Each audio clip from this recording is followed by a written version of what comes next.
दिल्ली के मुख्यमंत्री, दिल्ली के प्रशासक अरविंद केजरीवाल हमारे साथ जुड़ रहे हैं। अरविंद केजरीवाल साहब, बहुत स्वागत है आपका TV9 भारतवर्ष पर। नमस्कार, थैंक यू।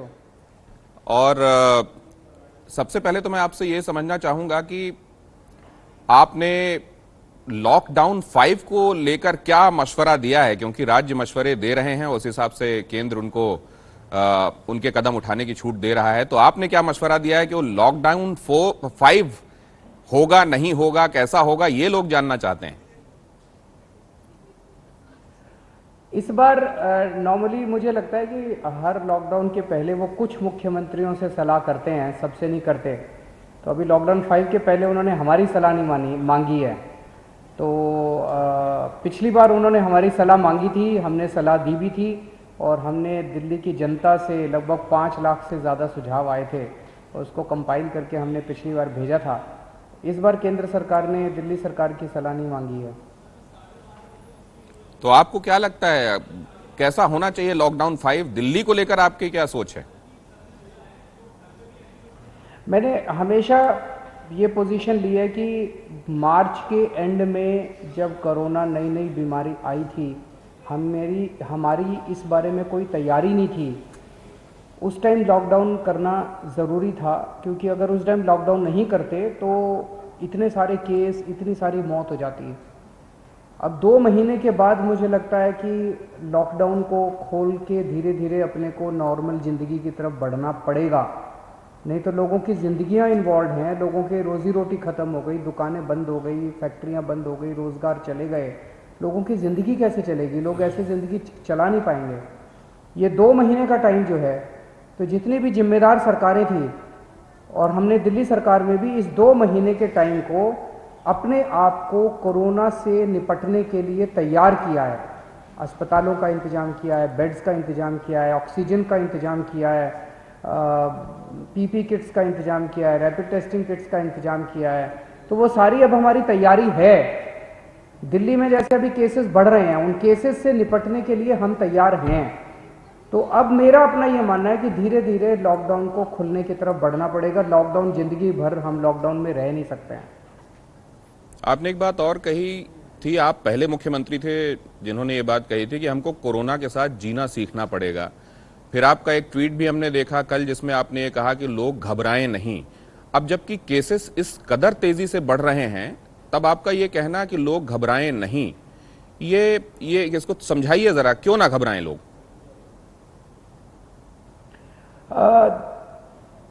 आपको एक छोटा सा डेटा देता हूं मैं। 14 मई को दिल्ली में मोटे मोटे तौर पे 8,500 केस थे। आज की डेट में दिल्ली में 17,000 केस हैं। डबल हो गए केस। 8,500 से 15 दिन में 17,000 हो गए। इन 15 दिनों में केस डबल हो गए, 8,500 नए केस आ गए, लेकिन अस्पतालों के अंदर केवल 500 नए पेशेंट आए हैं। 14 मई को 1,600 पेशेंट थे हमारे अस्पतालों में कोरोना के, आज 2,100 पेशेंट हैं। बाकी सारे लोग 8,500 नए पेशेंट बढ़े, उनमें से 8,000 लोग घरों के अंदर अपना इलाज करा रहे हैं। तो एक तरह से थोड़ा सा फीवर होता है, थोड़ी खांसी होती है, जुकाम होता है, ठीक हो जाते हैं। मेरा ये मतलब है कि कोरोना के साथ जीना पड़ेगा, जैसे नॉर्मल बुखार होता है, जैसे नॉर्मल खांसी जुकाम होता है, जैसे नॉर्मल बीमारी होती है, डेंगू होता है, ये होता है, और हम अपने घर के अंदर इलाज करके और ठीक हो जाते हैं। ऐसे ये बीमारी है, 14 दिन का बुखार होता है, 14 दिन में आदमी ठीक हो जाता है। मेरा ये कहने का मतलब है कि कोरोना हो, उससे घबराने की जरूरत नहीं है। 98% लोगों के केसेस में लोग ठीक हो जाते हैं। 2% के करीब, लगभग 2.5% लोग इस टाइम मर रहे हैं, जिनकी डेथ हो रही है। उसके मेरे सामने चिंता 2 चीजों को लेके होगी। एज मुख्यमंत्री मैं 2 चीजों को लेके चिंतित होऊंगा। जिस दिन कोरोना की वजह से मौत बहुत ज्यादा होने लग गई, मैं बहुत चिंतित होऊंगा।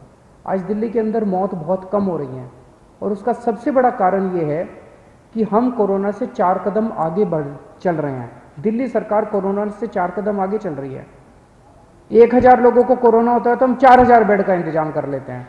4000 लोगों को कोरोना होता है तो हम 8000 बेड का इंतजाम कर लेते हैं। हम अपने को तैयार कर रहे हैं कि लोग अगर बीमार होंगे तो उनका इलाज करके उनको ठीक करके घर भेज देंगे।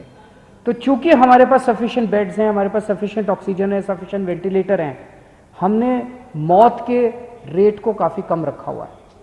दूसरी मेरी चिंता होगी, एक तो जैसे मैंने कहा कि अगर डेथ होती है तो मुझे चिंता होगी, डेथ ज़्यादा होती हैं तो।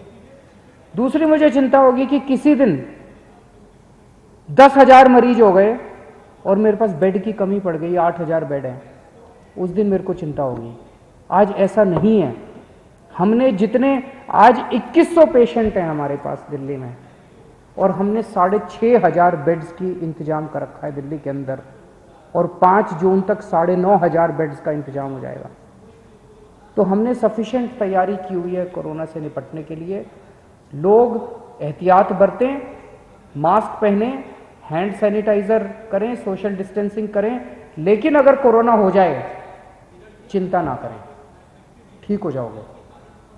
सर एक बात और समझना चाहता हूं, ये जो आपने हवाला दिया, आपने लगातार ये बात कही है कि हम कोरोना से आगे चल रहे हैं, कोरोना केयर के लिए हमारे पास पूरे इंतजाम हैं, ऑक्सीजन बेड्स हैं, वेंटिलेटर बेड्स हैं, लेकिन उसके बावजूद हम एक चीज ये देखते हैं कि जो प्राइवेट हॉस्पिटल्स हैं उनमें तो जो आपने बेड असर्टेन किए हैं उनमें से 80% फुल हैं, जबकि सरकारी अस्पतालों के मामले में ये 30 से 40% दिखाई देता है, 30% के आसपास। इसकी वजह आप क्या देखते हैं? और दूसरा, कुछ एक केसेस जहां हमने देखा उसमें इतने इंतजामात के बावजूद कुछ एक लोग भटकते दिखाई दिए, दर दर भटकते एक अस्पताल से दूसरे अस्पताल जाते हुए दिखाई दिए कि हमारी सुनवाई कहीं नहीं हो रही है।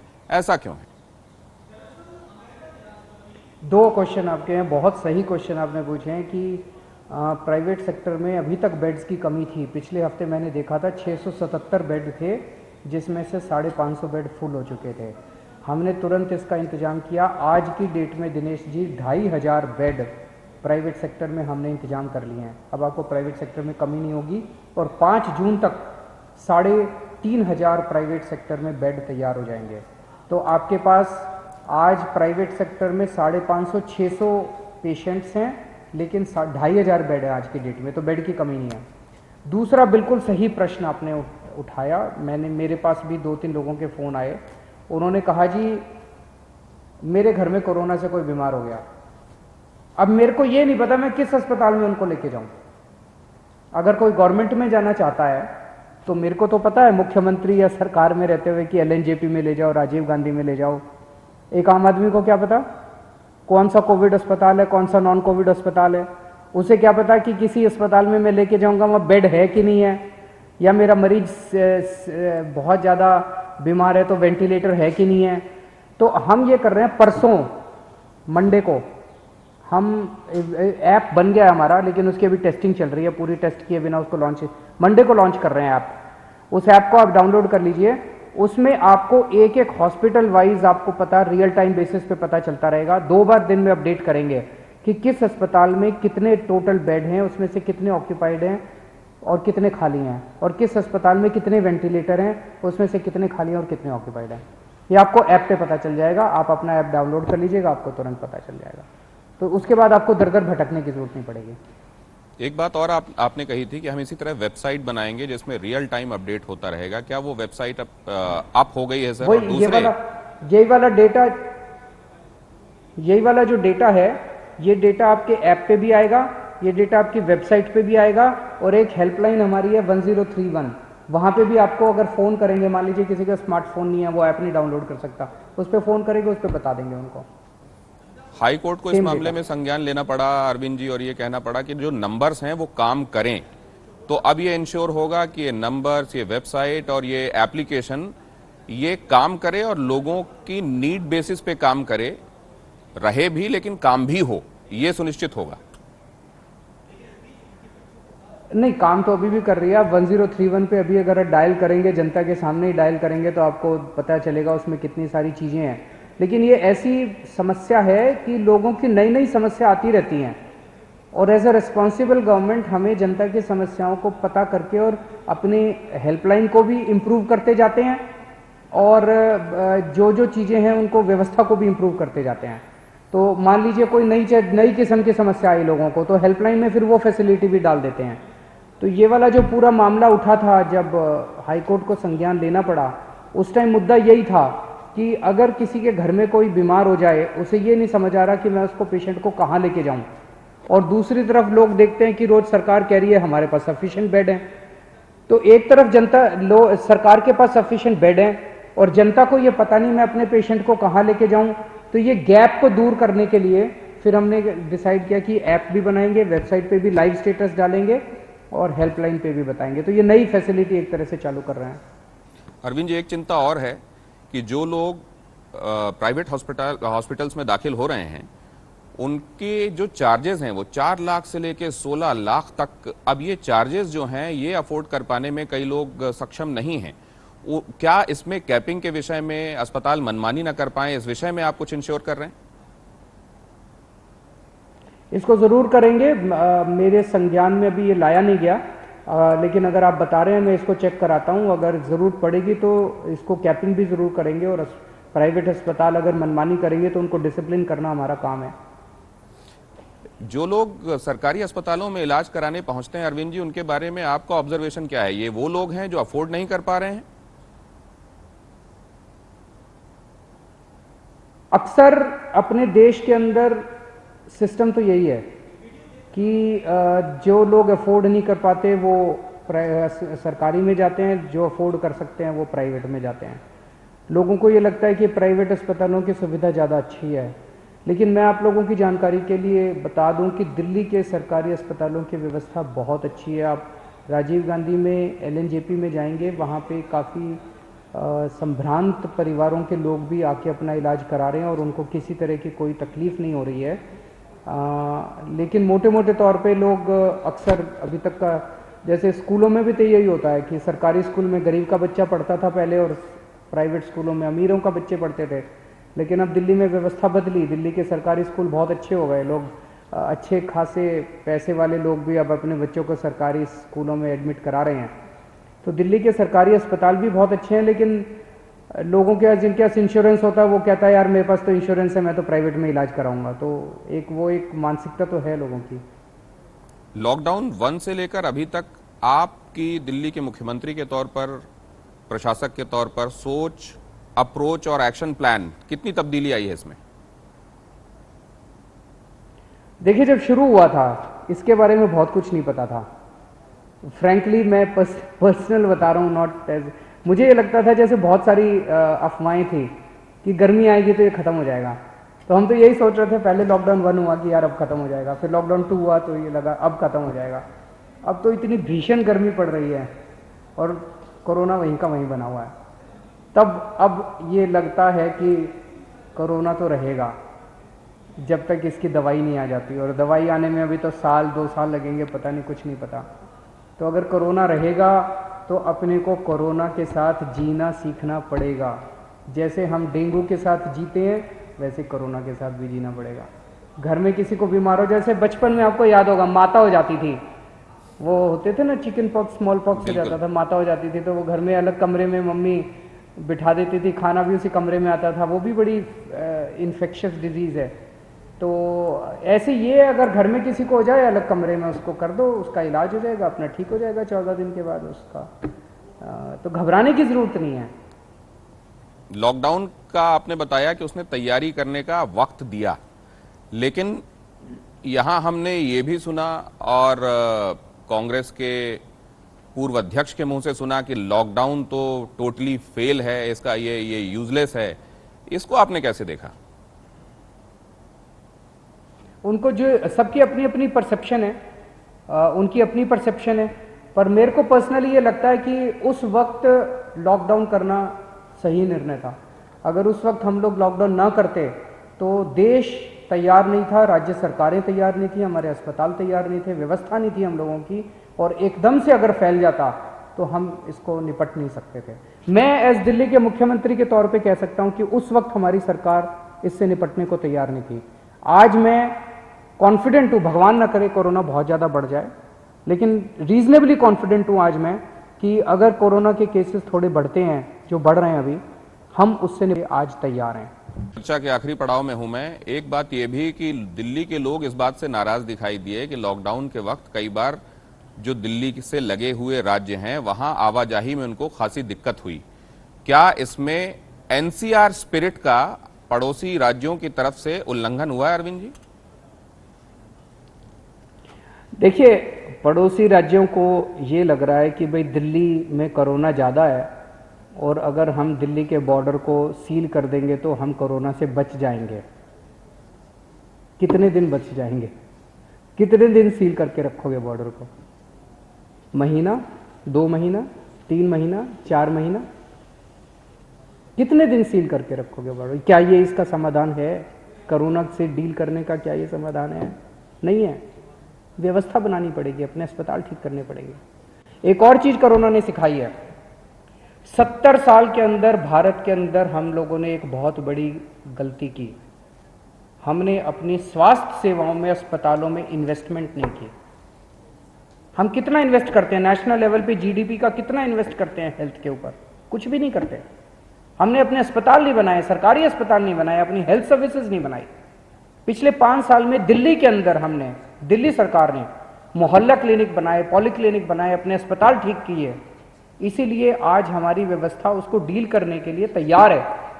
दिल्ली के अंदर कोरोना बढ़ रहा है, मैं मानता हूं कोरोना के काफी मरीज हो रहे हैं, लेकिन दिल्ली के अंदर मौतें कम हो रही हैं। क्यों? इलाज कर रहे हैं हम लोग, ठीक इलाज कर रहे हैं उन लोगों का।